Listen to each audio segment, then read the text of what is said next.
Welcome. We're here with members of the Groton Town and Groton City Complete Count Committee for the 2020 census. I'd like to take a moment and introduce the committee members that are here with us tonight. Keith Hedrick, Mayor of Groton City. Liz Porter, who is the chair of the Groton Complete Count Committee and Board of Ed member for Groton. And my name is Nikki Gullickson. I also serve on the Groton Complete Count Committee. Our purpose is to provide useful information to our viewers regarding the upcoming decennial 2020 census. In this program, we hope to discuss the 2020 census, the role of the Complete Count Committee, as well as address how people will participate in the census. We hope to put people's minds at ease regarding the safety of responding. We'll explain how easy it is to respond to the census, and most importantly, we'll stress how important it is to our community over the next 10 years that everyone is counted in this 2020 census. Throughout the program, you will hear the date April 1st, 2020, otherwise known as Census Day. This is a key reference date for the 2020 census.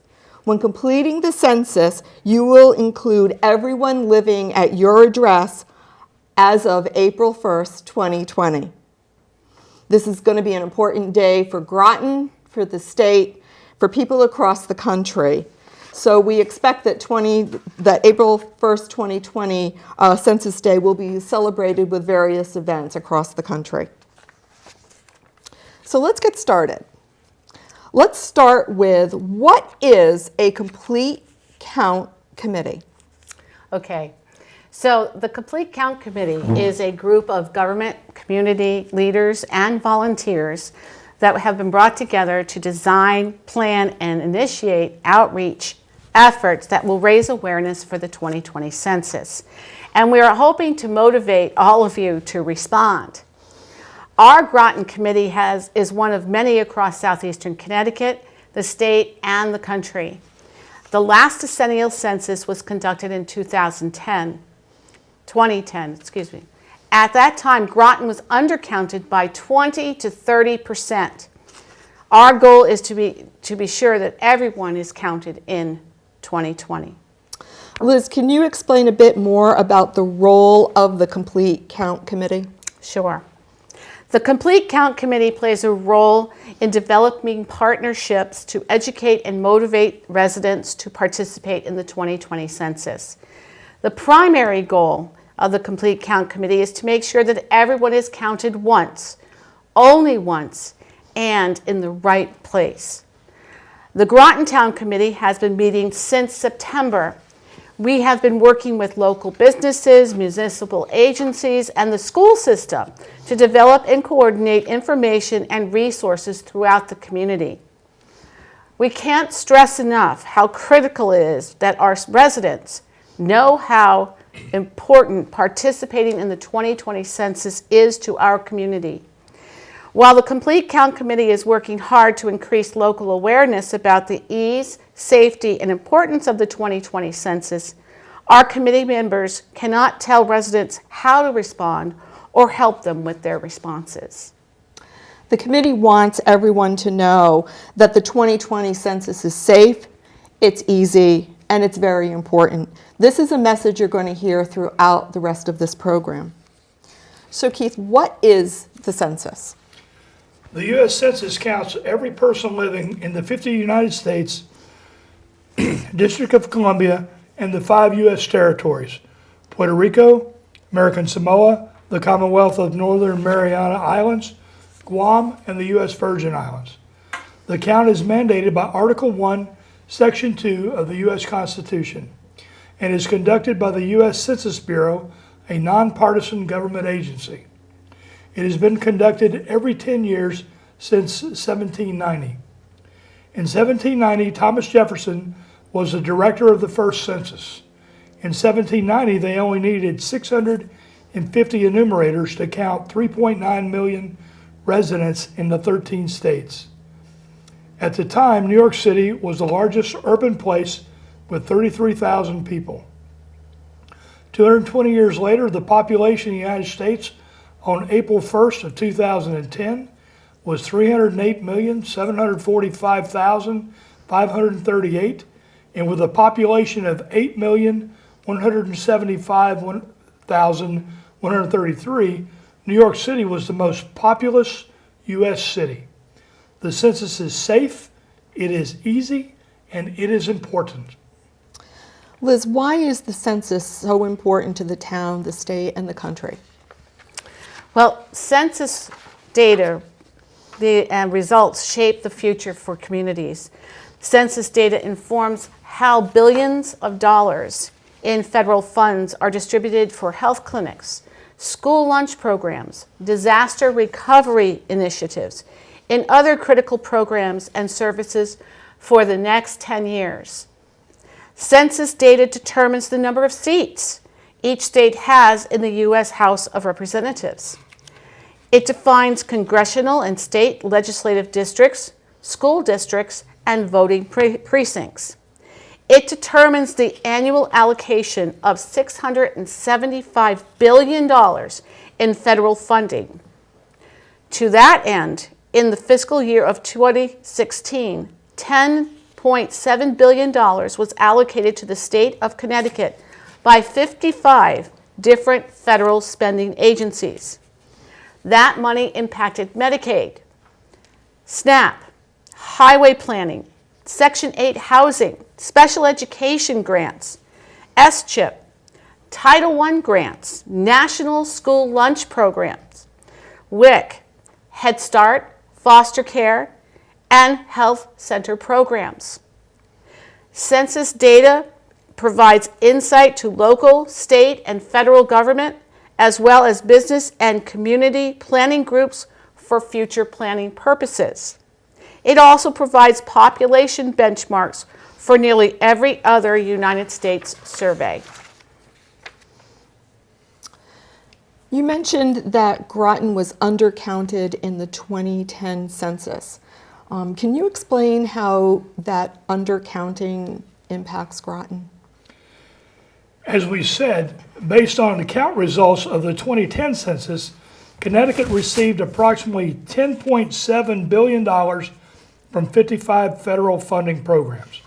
Groton was undercounted by 20 to 30% in the 2010 census, and as a result, Groton has been underfunded in the distribution of those funds. The town and city could lose approximately $2,900 from federal funding programs every year for every person that is not counted. This means if just 35 people aren't counted in this upcoming census, we could lose $101,500 a year for the next 10 years, or approximately $1 million. And that's missing just 35 people in our count. Imagine what that looks like if we're undercounted by, say, 7,000 people. That is missing out on approximately $20 million a year, or $203 million over the next 10 years. So it is important that we count everyone in the 2020 census. At this time, we're going to show you a public service announcement courtesy of the U.S. Census Bureau. How will the 2020 census data be used?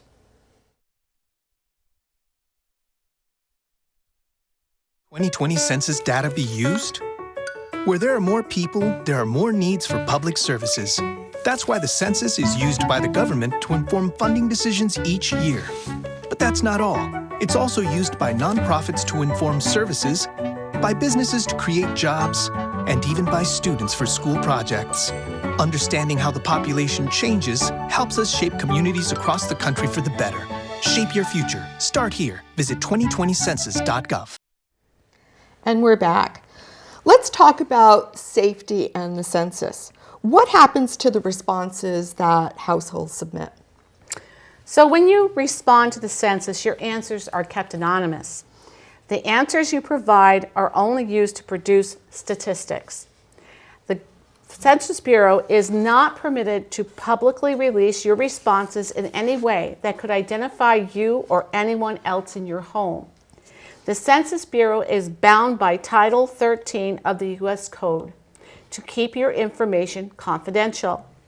Under Title 13, the Census Bureau cannot release any identifiable information about you, your home, or your business, even to law enforcement agencies. The law ensures that your private data is protected and that your answers cannot be used against you by any government agency or court. From the beginning of the data collection process, the Census Bureau follows industry best practices and federal requirements to protect your data. The security of the Census Bureau systems is a top priority, and their IT infrastructure is designed to defend against and contain cyber threats. They continually refine their approach to identifying, preventing, detecting, and responding to these threats. Responses are encrypted, and personal information is scrubbed so that only numbers are produced.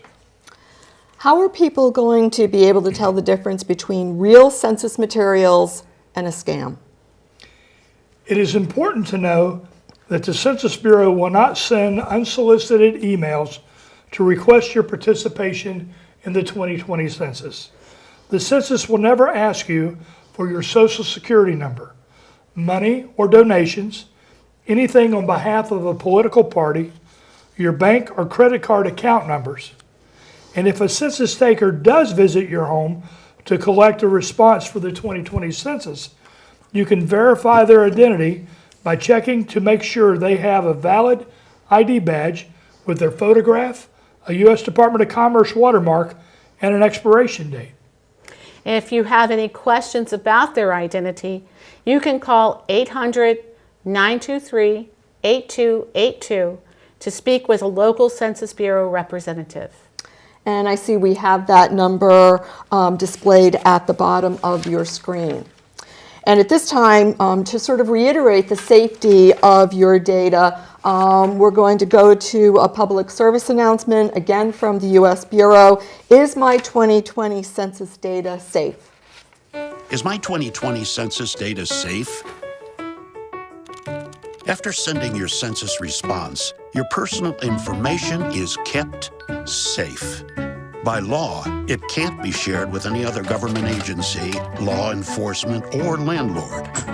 No one. So take your 2020 census with peace of mind. Shape your future. Start here. Visit 2020census.gov.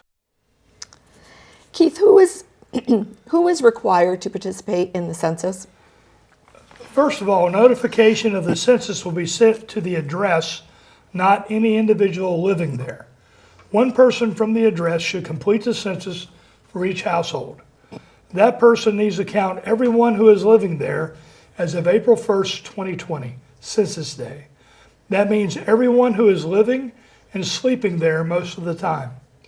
If you're filling out the census for your home, you should count everyone who is living there as of April 1st, 2020. This includes any friends or family members who are living and sleeping there most of the time. If someone is staying in your home on April 1st and has no usual home elsewhere, you should count them in your response to the 2020 census. Please also be sure to count roommates, young children, newborns, and anyone who is renting a space in your home. These people are often missed in the census. This means they can miss out on resources for themselves and their communities over the next 10 years. It's important to remember to count any children who are living with you. This includes all children who live in your home, including foster children, grandchildren, nieces and nephews, and the children of friends if they are staying with you temporarily. Children who split their time between homes. If they are living with you on April 1st, 2020, you should count them in your count. Newborn babies, even those who are born on April 1st, 2020, or who are still in the hospital on this date, also should be a part of your count. So let's go for a little bit more clarification in terms of participation. A baby born on April 1st, 2020 is counted. Yes, absolutely. Babies born on April 1st, 2020 should be counted as part of the household he or she will live in or sleep in the most of the time, even if they're still in the hospital. Babies born after April 1st, 2020 should not be counted in the 2020 census. It's important to mention that children under the age of 5 are one of the most undercounted groups, and that impacts funding available for schools, childcare, and other resources. Remember, each child counted on April 1st, 2020 represents approximately $29,000 in funding over the next 10 years that our community receives for school programming, lunch programs, after-school programs, Head Start, childcare, foster care, and healthcare centers. What about shared custody of children? Shared custody. If a child's time is divided between more than one home, count them where they stay most of the time. Now, if their time is evenly divided between homes, or you're not sure where they stay most often, count them where they are staying on April 1st, 2020. What about people other than my immediate family who are living with me? Again, remember, one person should complete the census for each household. That person should count everyone who is living there on April 1st, 2020. That means everyone who is living and sleeping there most of the time. If you're filling out the census for your home, you should count everyone who is living there as of April 1st, 2020. This includes any friends or family members who are living and sleeping there most of the time. So what if I have a visitor at my residence on April 1st? Whether to count a visitor depends on the type of visitor. Visitors who are in your home on April 1st, 2020, but who will return to their normal residence should be counted where they live and sleep most of the time. Residents of foreign countries who are visiting the United States on vacation or business on April 1st, 2020 should not be counted. What if I or someone living at my residence is not a citizen of the United States? Citizens of foreign countries who are living in the United States, including members of the diplomatic community, should be counted at the U.S. residence where they live and sleep most of the time. Citizens of foreign countries who are visiting the United States on vacation or business on April 1st, 2020 should not be counted. So let's talk about some special circumstances that people might encounter. For instance, what if I have a family member who is away at school? Well, college students who are living at home should be counted at their home. College students who live away from home will be counted at the on or off-campus residence where they live and sleep most of the time, even if they are at home on April 1st, 2020. The U.S. Census Bureau is working with colleges to count students living in dorms. U.S. college students who are living and attending colleges outside of the United States are not counted in the census. Foreign students living and attending college in the United States should be counted at the on or off-campus residence where they live and sleep most of the time. Finally, students below the college level living at boarding schools should be counted at the home of their parent or guardian. And if a family member is in a healthcare facility or in the hospital? Patients in hospitals for routine stays, patients in Department of Veteran Affairs hospitals except for psychiatric units, patients in inpatient hospice facilities and newborn babies should be counted at the residence where they live and sleep most of the time, rather than at the facility. However, patients with no usual home, people in psychiatric hospitals or psychiatric units for long-term care, non-acute care, and people in nursing homes should be counted at the healthcare facility they are staying at on April 1st, 2020. With the sub-base here in Groton, we have very large military personnel. So what if I'm military or if I've just been stationed here? Do I get counted? Absolutely. People who live in housing units at military installations will be able to respond to the 2020 census online, by phone, or by mail, just like those who live outside military installations. The Census Bureau will ensure that military personnel who live in places such as barracks or military campgrounds are all counted in much the same way that the Census Bureau counts others living in group quarters, such as students in university housing. Please visit Counting People in Group Living Arrangements for more information. Military personnel who are temporarily deployed overseas should be counted at their usual home address in the United States.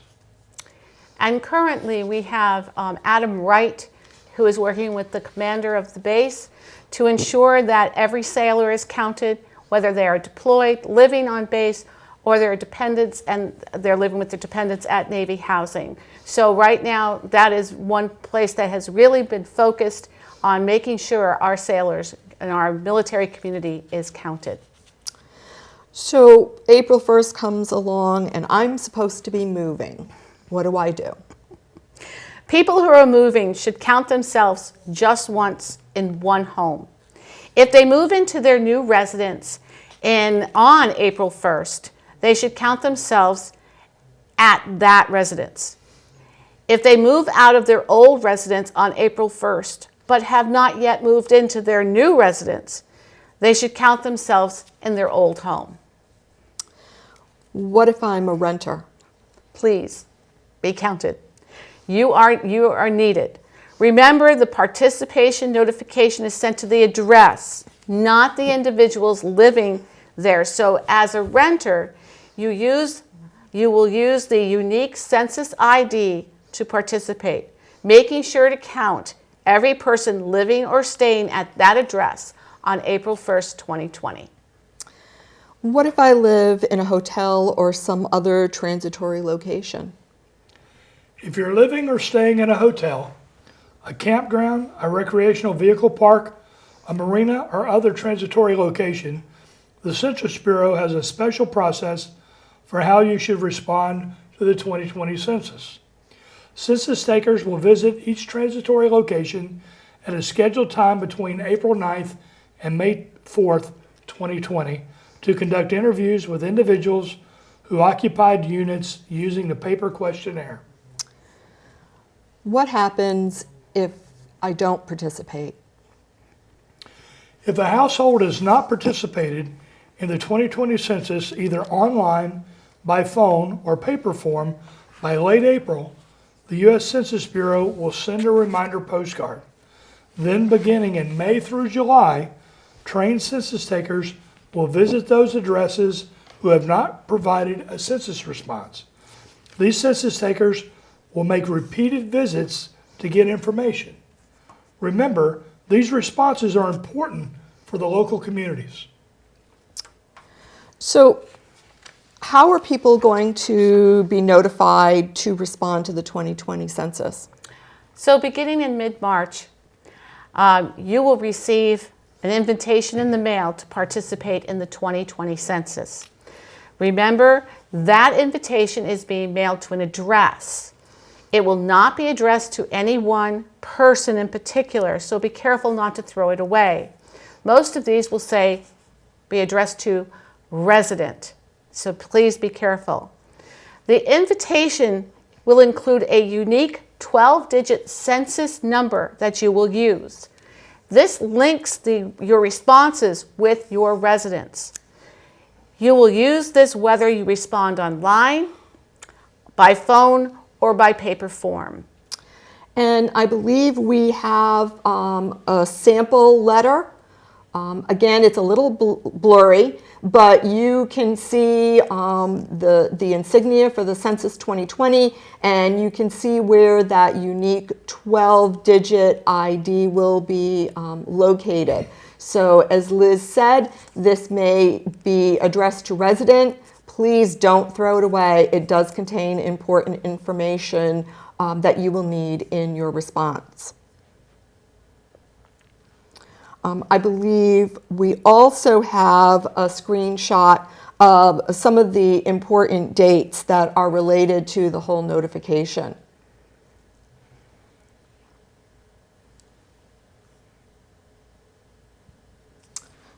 Great, thank you.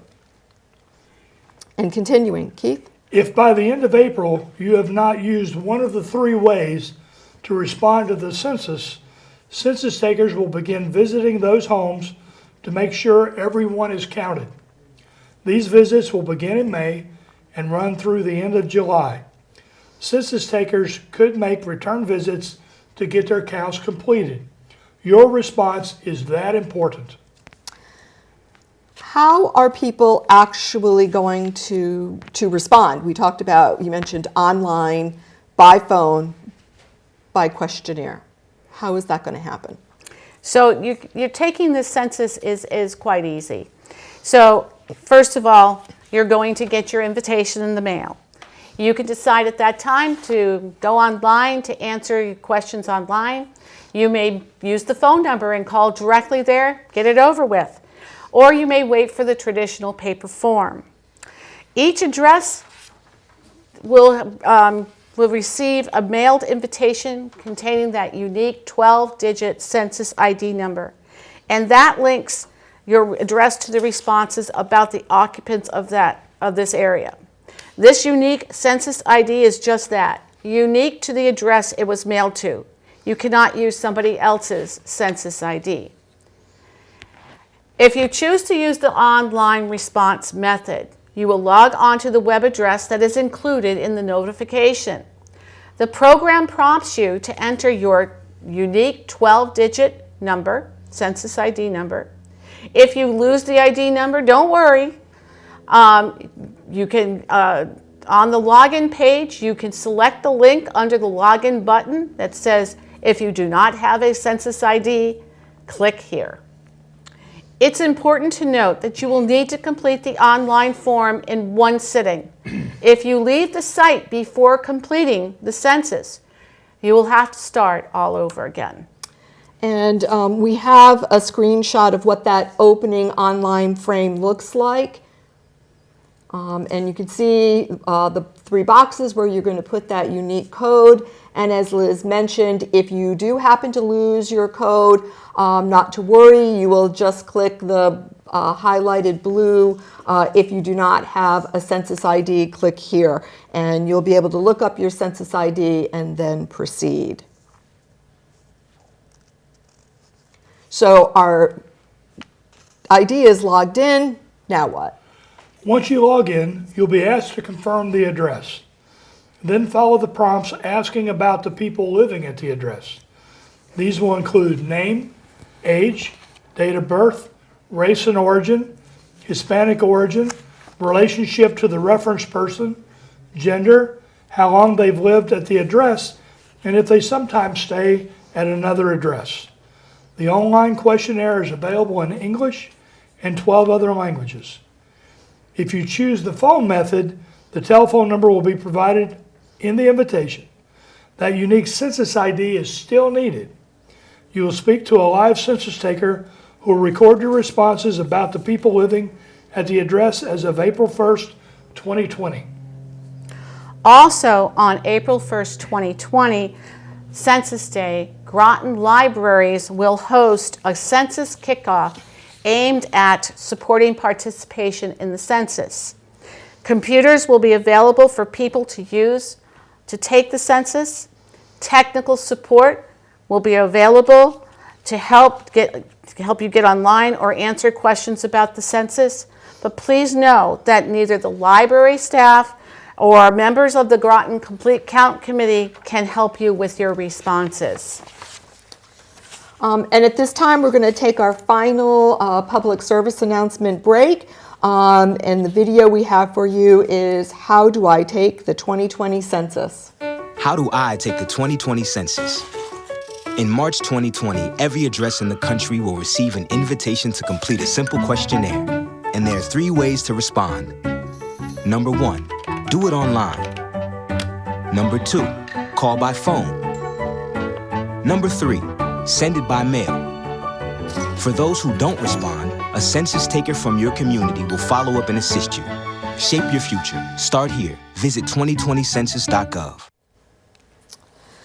Liz, as we wrap up our program, can you tell us what steps the committee has been taking to increase awareness? Well, the committee has been very busy, very active. We've been meeting, like I said, since September, and we have been learning about the census and designing strategies to get the word out about the ease, safety, and importance of the census. Viewers have or will be seeing informational posters, flyers, and brochures around town in banks, grocery stores, doctor's offices, daycare centers, just to name a few places. Groton Public Schools is also supporting this by posting information on their websites about the census and its impacts in school. And we're hoping that reminders will be put up on the marquee stating in our local phrase, count everyone because everyone counts. Our message is that the census is easy and safe to take, and we can't stress enough just how important it is for you to respond, for you to be counted. Again, please don't forget about the Census Day at the Groton Public Library, the Bill Memorial Library, and the Mystic Noank Library. They will each be hosting a census kickoff on April 1st at their facilities. Computers and technical help will be provided all day, and to anyone who needs help completing their census form. Thank you.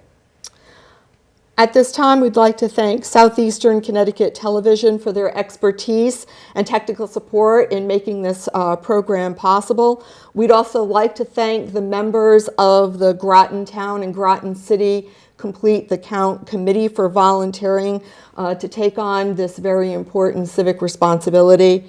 We ask that you please do your civic duty and be counted. The census website and the Groton Census Facebook page information will be displayed for you at the end of this recording. Thank you for watching. Please be counted.